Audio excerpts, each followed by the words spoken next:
Квартал Запад не може да се диша вече. Всичко е презастроено и продължават да строят. И тук е някакъв... Здравейте, тук сме да ви покажем, понеже съм учил в това училище Любен Каравелов от 5 до 7 клас и да покажем кой, вие знаете кой, презастрои и задръсти града. Не са строителите на съвременна България от Симеон Радев, а са тук от нашия район. Кой им издаде разрешителните, защо няма цялостна визия, целият квартал е задръстен. Тук беше паркинг, сега строят тази сграда, всички тези сгради са нови, хората няма къде да спират. Спират по тротуарите, сега ще заобиколим, ще покажем целият квартал. Спират по тротуарите, тук се създава задръстване пред училището сутрин и вечер. Създават се предпоставки за ПТП, защото няма видимост. Ама на тези хора не им пука за децата, защото не са тяхните деца, те са вашите деца. Сега ви казват как ще строят, как ще подобряват, че са били с опит, много знаят, много могат. Вие виждате какво, че и градът се е превърнал в невъзможен за живеене. Тук какво е това? Няма къде да спрат хората по тротуарите. Тук продължават да се строи. Продължава да се строи. Целият квартал е задръстен. От другата страна са им взели тротуара на хората, за да правят някакъв проекта магазин. да видим, вижте как е проекта, отзад зеленина дадено. Нали Да, зеленко, тук... красивко, то няма къде да паркираш. Виж, че всичко е задръстено. Иначе е много красиво. Тук нали си представяте къде е тая зеленина. Едно време се даваха отстъпи от сградите, не знам си колко метра, не знам си какво по изискване. Сега всичко е един върху друг. Да. И най-вероятно тук пак няма да има паркоместа, пак ще са магазини, всичко търговец стана, всичко бизнесмен. На всичко стана бизнесмен. А тук още не са нанесли хора да живеят. Представете си, като се нанесат, какъв ужас ще стане. Помнете, Пазарджик, не забравяйте кой задръсти града. Те хора съгласят пак да влизат в общината, все едно им е бащиния. Там искат да избутат до пенсия, па после ще го мислят. Тротуарите, виждате, тук тротуарите, там тротуарите не могат да се използват от хора. Тук сега зелена площ ли е, детска площадка ли е, също не се разбира какво е. Тези хора знаят, че няма да влезнат в общината повече и затова са решили да купуват гласове на поразия. Стига информация до нас в кои села ходят, какво правят, какво купуват, вижте тротуари. И това е до училище. До училище. Така ли ще възпитаваме децата? Да живеят в мърлящина, да живеят в неподреден град. Вижте отсреща тротуара, пак до училище. Дали мога да се използва? Майката с количката върви по улицата, защото всичко е задръстено.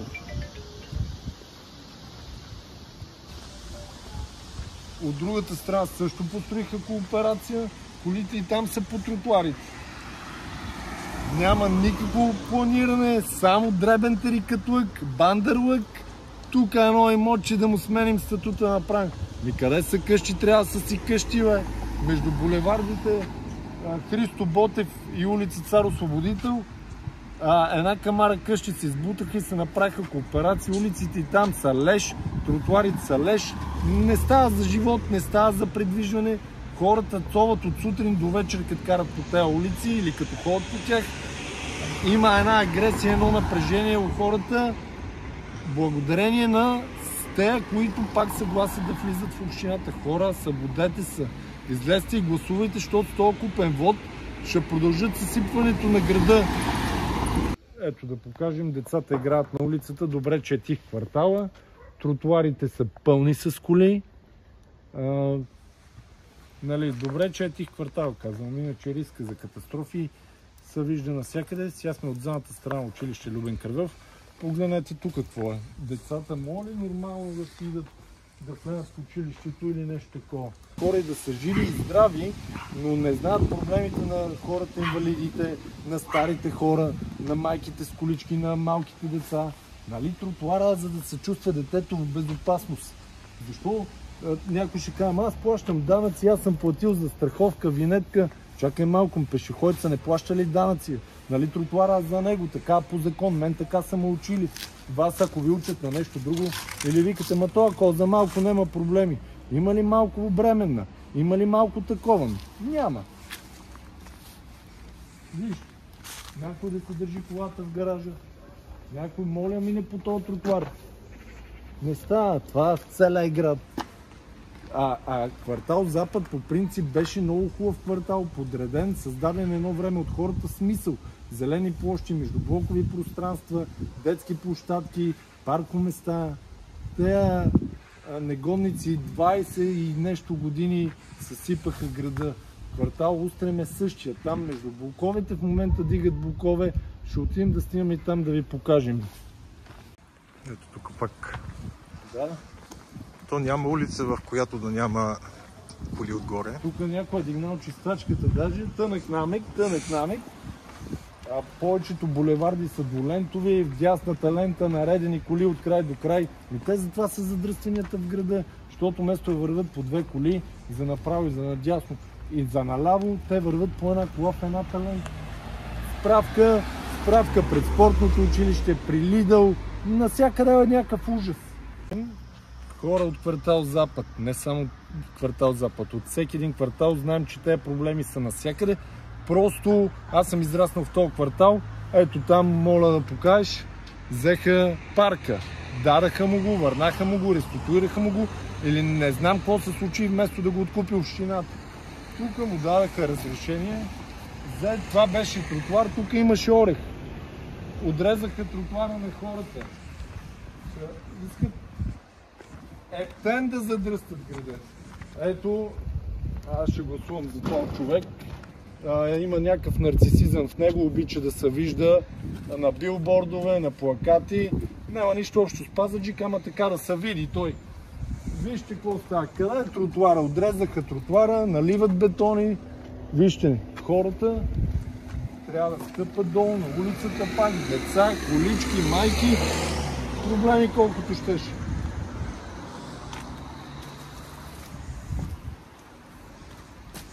Пак казвам, тези хора пак искат да влизат в общината.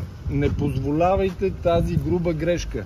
Те знаят, че с вие не сте прости и с вашите гласове те не могат да влезнат. Те затова отиват да купуват гласове по селата. Това са Сарая, Дубровница. Вижте, добра среща. Здравейте ви. Драго ми е да видя. Въртите из моя район. Аз не знам, тук не си казвам, но благодарим за... Делим работата. Благодарим за подкрепата. Казваме, че града от Станало невъзможен за живот. Кой ще дойде да си купи някъде апартамент тук и цените са над 1000 евро, като то нямаш никакви условия. Кой ще дойде? Хората много интересно, кой позволи да се строи върху тротуар? Ето от тук до там беше тротуар, то се отреза. Цялото беше тротуар. В улицата се влезе. Да, и от тук имаше по стената. Те са взети първо зелените площи, градинките. Първото, гледай кое. Градинките. Почваме от градинките. Единият тротуар беше от тук, другия беше от тук. Там имаше орех с зелено поле. Вижте какво става там. Разбирайте погрешно, всеки има право да паркира пред тях. Това е негово право, защото той там живее. Вижте какво става. През застрояването, хората няма къде да се паркират. Всичко кой къде намери. По тротуари, чисто нов тротуар ще му са таковата. Там още тази операция не са се настанили. Паркира по тротуара, сметнете като се настанат в блока и до от новите хора. Вижте какво става. Това е квартал Устрем. Беше също много добре подреден квартал. Пълен с деца, имаше къде да играят. Сега няма къде да играят. Няма хората къде да си спрат пред тях. Някакъв ужас. Всеки има право да си паркира пред тях. Ама те, строителите, бивши и настоящи общински съветници, кметове, къде са там по 30 години искат да векуват, съсипаха хубавия ни град. Никаква визия нямат, нито за развитие, нито за подреденост, уреденост. Уж все са по чужбина на почивки, харчат парите там, тук за нас кучета ни яли, нищо не правят. Пият кръвта на народа, виж. И пак магазини отдолу, пак магазини. Къде ще паркират тези коли? Тези хора още ги няма. Ми като дойдат.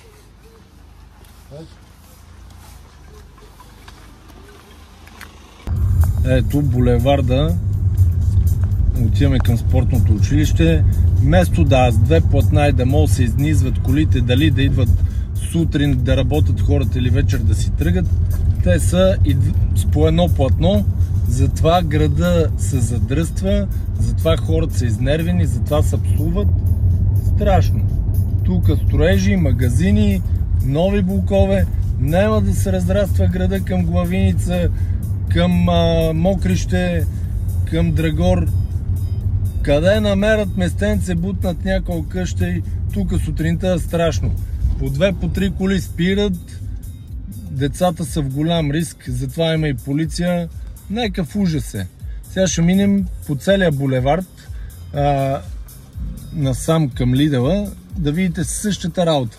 Вие сте от Пазарджик, много добре знаете за какво ви говоря, но да не може тези, които ви замеят и ви лъжат, да продължат с техните фантасмагории, къде ги повтарят и си вярват. Ние ще направим града на младите, града това.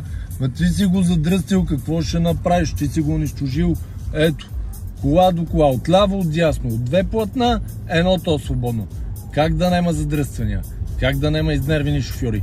Как сега там на кръстовището, ето тук да има видимост, хората къде излизат нямат видимост, защото се спира буквално, ето пешеходната пътека детето. Как да го видиш, като колата ти пречи да го видиш?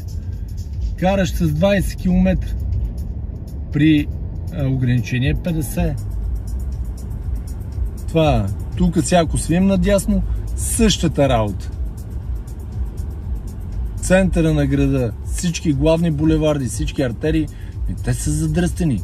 Как ще стигне? Бърза помощ, полиция, пожарна. Ето, спираме, що ми да си платим изипея. Включваме аварийките и няма проблеми. Ето, дали е аварирала колата? Няма никой в нея. Не е изипей, нещо друго правим. Къде са полицаите да го обяват?